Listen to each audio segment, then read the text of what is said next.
Okay, I want to welcome on to this special broadcast Sanjeev Sanyal, Principal Economic Adviser, Ministry of Finance, of course, Government of India. Mr. Sanyal, welcome and thank you for speaking with us here on ET Now on our mega broadcast where we're talking about, when we will peak possibly, and of course the impact that will have on economic activity. I want to start by getting your point of view on the economic side of things, keeping in mind that health is, of course, the topmost priority as it should be. But can we look now at a larger lift in phases of the lockdown so that we preserve economic activity?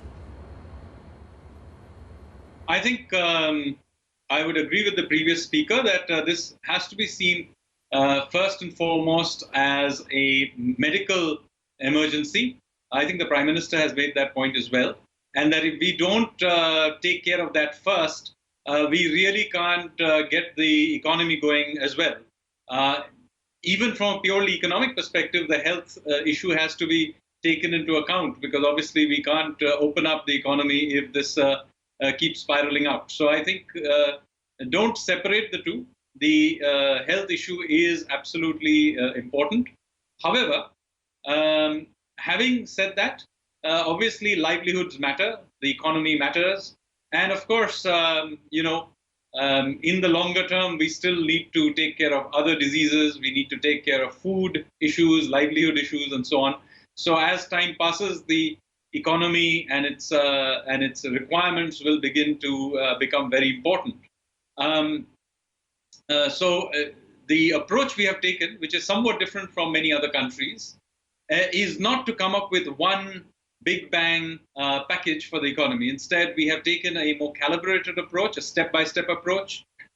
We, at every stage, take into account the requirements at that time and are delivering medium-sized packages, one of which you got today from the RBI. Let me assure all viewers that we remain committed to doing what it needs, but we will do it through a feedback loop approach by which we deliver these in a more calibrated way than maybe other countries have, and maybe some people would prefer it the other way.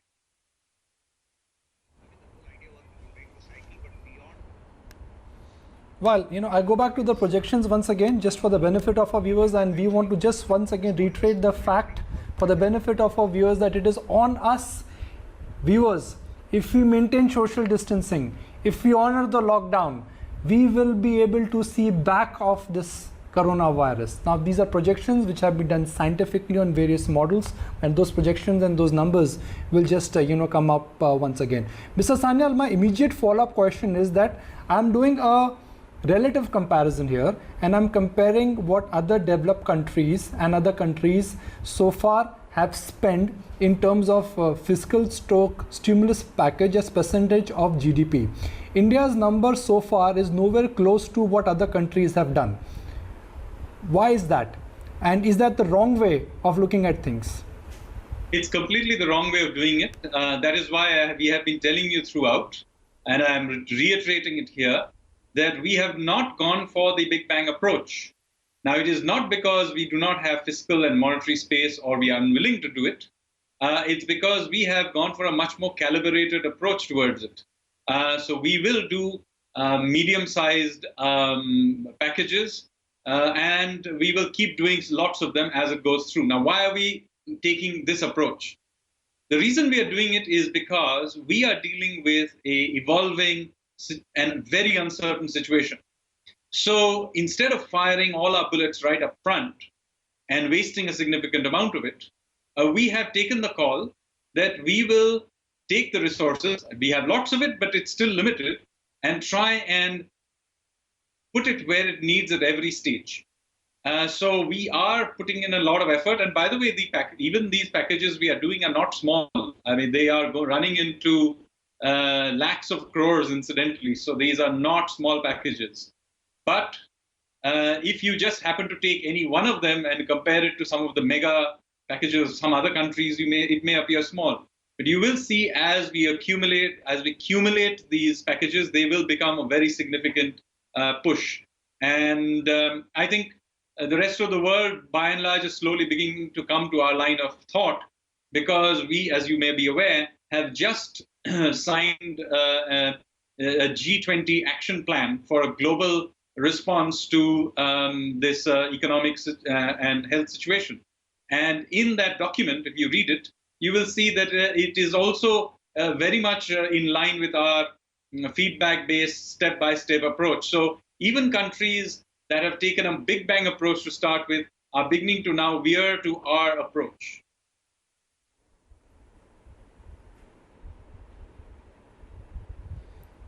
Now, if I do a state-wise analysis, Mr. Sanyal, some states have taken a hard hit. Maharashtra, Tamil Nadu, Delhi. These are large contributors to India's GDP. Whereas the center has to manage the entire country, state-wise, the impact of COVID is going to be very differentiating, especially in places like Maharashtra, where the auto manufacturing belt is there, Chennai and parts of Tamil Nadu, where again manufacturing activity is very large. Is there a plan to have a differentiated approach, especially at the state level, looking at the crisis and the impact of the medical crisis? And is that a good idea to have? Well, there will have to be, at some level, some differentiation, not just by geography. You'll also have to think by sector. But to start with, you have to take into account the fact that the entire system has been affected, and we will have to take care of the whole system to start with.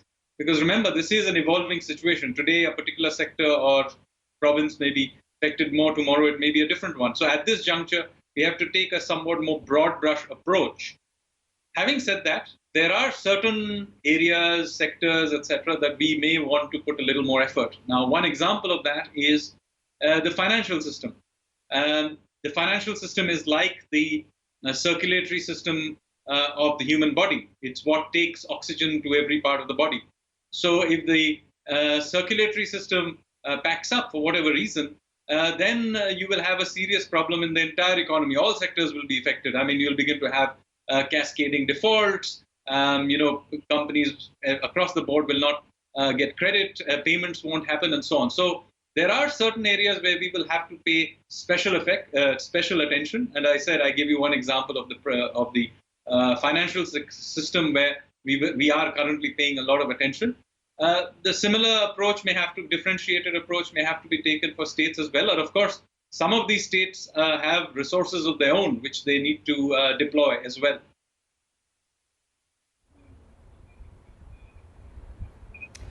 Mr. Sanyal, if I can just come back to the package, and you're right, India has been taking a calibrated approach, but some may argue that especially our informal businesses, our small and medium businesses, needed much more substantial support earlier in the day. One common demand we keep hearing is deferring of GST payments, some kind of wage support. Do you think we will see something pretty soon focused on this? So let me say that we are aware of these issues, and certain measures are being put in place. Now, obviously, it is not for me to announce them. That is the prerogative of the finance minister. But let's say measures will be announced sooner rather than later. I think the finance minister is fully cognizant of these issues that you have just raised.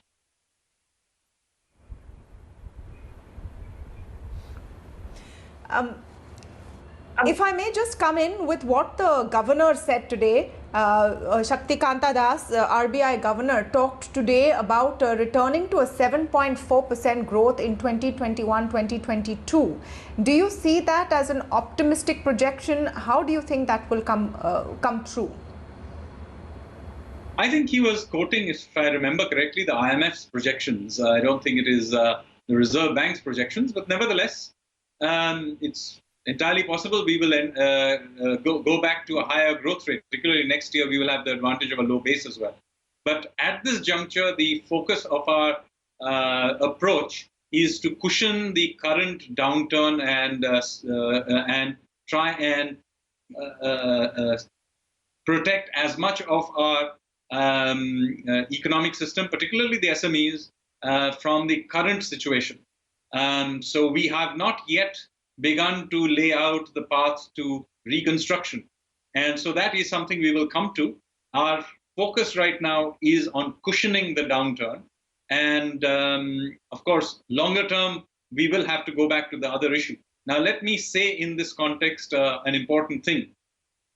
When we go into the reconstruction mode, remember that it is not obvious that we will be going back to the pre-COVID world.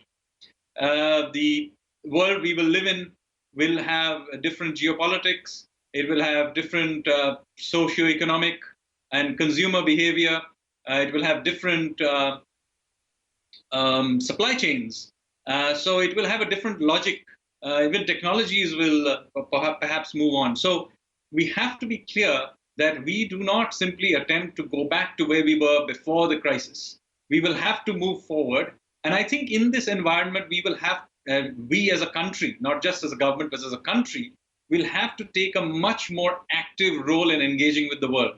In the sense that we cannot go back there and say, this is how it used to be, and, we will try and do a little bit on the edge change. No, the rules of that world will be different, but there is an opportunity here for India to be a part of writing the new rules. So that is something very important. We need to take this whole thing in a much more risk-taking approach than historically India has been in our engagement with the world.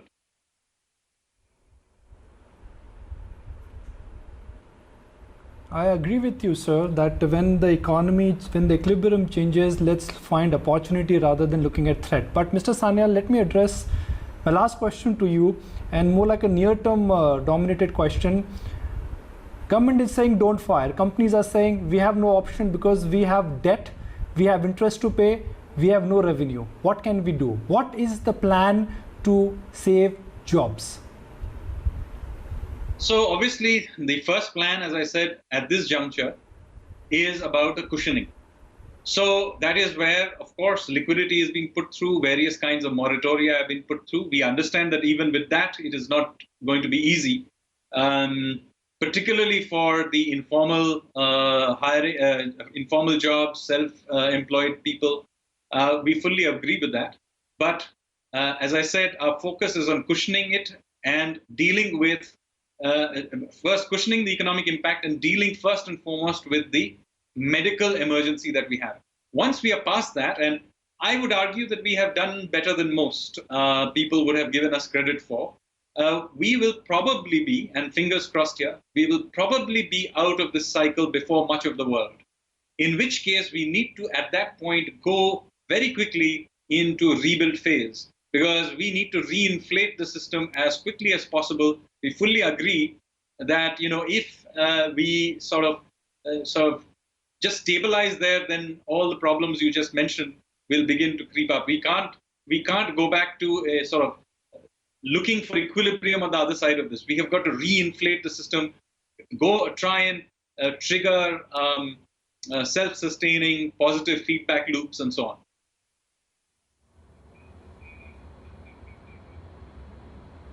Absolutely. Fingers crossed, fingers and toes crossed that we peak out and then move to reinflate the economy, as Mr. Sanyal has said.